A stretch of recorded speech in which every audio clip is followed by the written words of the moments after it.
Hello everyone. Rahu Ketu क्या है? कर्म थ्योरी। कर्म को अगर जानना है तो राहु केतु को देखना पड़ेगा। क्या कोई ऐसा उपाय है जिससे कर्म की काट हो जाए, जिससे राहु का पॉइजन खत्म किया जा सके? नहीं। इसके पीछे आपने आस्तिक मुनि की पूरी कथा सुनी होगी कि 3 ही नाग बचे थे, वासुकी, तक्षक और शेषनाग। आपको पता है शेषनाग पर विष्णु भगवान विराजे हुए, वासुकी गले में है शिव भोले के, और तक्षक हैं। जब जन्मेजय राजा ने पता चला कि मेरे पिता को सांप के काटने से ही मृत्यु मिली थी, तो उन्होंने सारी नाग जाति का बोल लिया कि खत्म करना है, और पंडितों को बुला लिया कि उच्चारण करो। तब आस्तिक मुनि ने ही उनका वचन मांग लिया था कि वो बोले कि जो तुम्हें होगा मैं दूंगा। तो तक्षक लास्ट थे जिनको वो हवन कुंड में डालने जा रहे थे, तो उन्होंने अपना वरदान मांगा कि इनको नाग जाति को छोड़ दिया जाए। अब नाग क्या है कि जब वासुकी को लिया गया था तो डोरी के तौर पर ली हुई रस्सी पर मंथन होना था।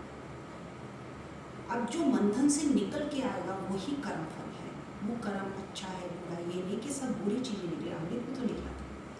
क्या इसकी कोई काट है? इसकी कोई काट नहीं। अगर आपको नीचे आना है तो कर्म का भोग करना पड़ेगा। अगर 6 हाउस में राहु है, 8 में, 12 में, तो आप सोचिए आपका कार्मिक अकाउंट क्या है। आपके पूर्वजों तक का कार्मिक अकाउंट आप में जोड़ा गया। अगर राहु के पीछे कोई भी प्लेनेट आएगा उसका काट तत्व जाएगा। वीनस आएगा तो लिक्विड कैश जाएगा। गुरु तो 11 खराब है। मंगल है तो भाई का काट तत्व जाएगा, प्रॉपर्टी का काट तत्व जाएगा। जितने काट तत्व आते हैं 11 भावों के, अगर राहु के पीछे हैं वो सुख नहीं है आपकी लाइफ में। और किसी रेमेडी से आप कर्म को बदल सकते हो, ये बिल्कुल झूठ। कर्म का मतलब ही है नीचे आना और उसका भोग करना। इस तरह तो सारे उपाय कर ले और कर्म से सारे बच जाए, सबको फिर राजयोगी मिलेगा। तो ये बिल्कुल झूठ है।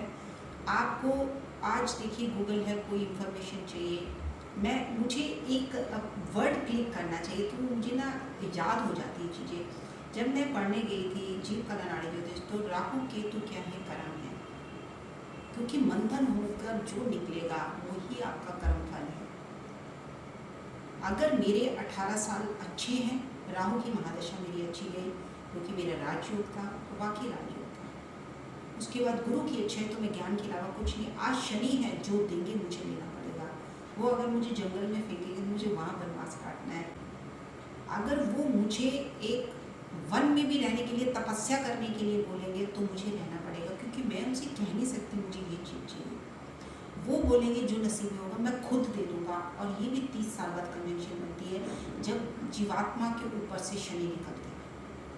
हर चीज़ का टाइम फिक्स है। अभी आप देख लीजिए कि पिछले साल कितनी वीडियो अपलोड होती है। जैसे ही नया पंचांग बनता है, प्लेनेट चेंज होता है। अभी तो 9 के 9 प्लेनेट चेंज हो रहे हैं। ये होगा, वो होगा, 5 की भाग्य खुलेगा, लॉटरी लगेगी, धनवान बनने वाले, ये राशि वाले, और पूरा साल आता है कुछ नहीं होता। और फिर नया चैप्टर अपलोड हो जाता है, नए पंचांग आते हैं, नया सब अपलोड हो जाता है, तो पुराना भूल जाते हैं। तो पहले तो पुराने को आप बोलिए, उसको आप सच कीजिए। और इतने उपाय के बाद भी आप लोगों का अच्छा नहीं हुआ तो फिर अच्छा कहाँ है? कितनी दवाई खाएगा कोई इंसान, कितनी रेमेडी करेगा?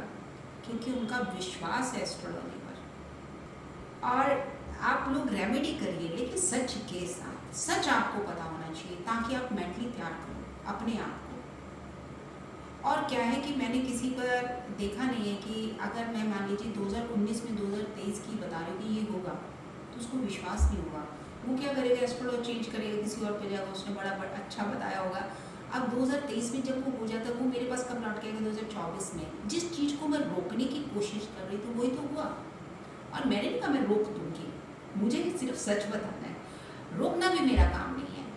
ये आपका चार्ट है, आपका date of birth, time, place है। आपकी बॉडी नीचे आई है, चंद्रमा आपको मिला है, रोल आपको मिला है, कार्मिक अकाउंट है, काटना भी आपको। सारे एस्ट्रोलॉजर सिर्फ मैसेंजर है जो आपको मैसेज देते हैं।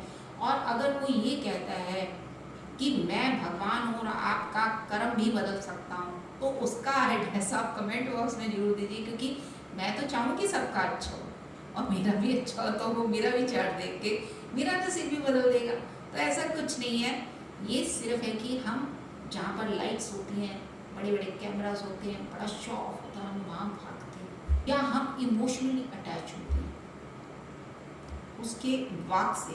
इनकी वाणी इतनी मधुर थी, इन्होंने क्या किया है, सिर्फ वाणी से वश नहीं किया जन्मेजय को और वर मांग लिया अच्छा कि नाग जाति को छोड़ दिया जाए।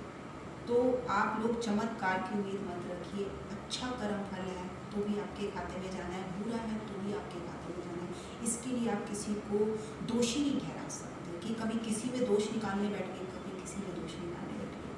कर्म है, उसको काटना है। एक ही लाइन में आपको बात समझ आनी चाहिए। इसी तरह आप सच से जुड़े रहें, मेरे चैनल से जुड़े रहें। मेरे चैनल को लाइक करें, शेयर करें, सब्सक्राइब करें। अगली बार मिलते हैं अच्छी बात के साथ, सच के साथ।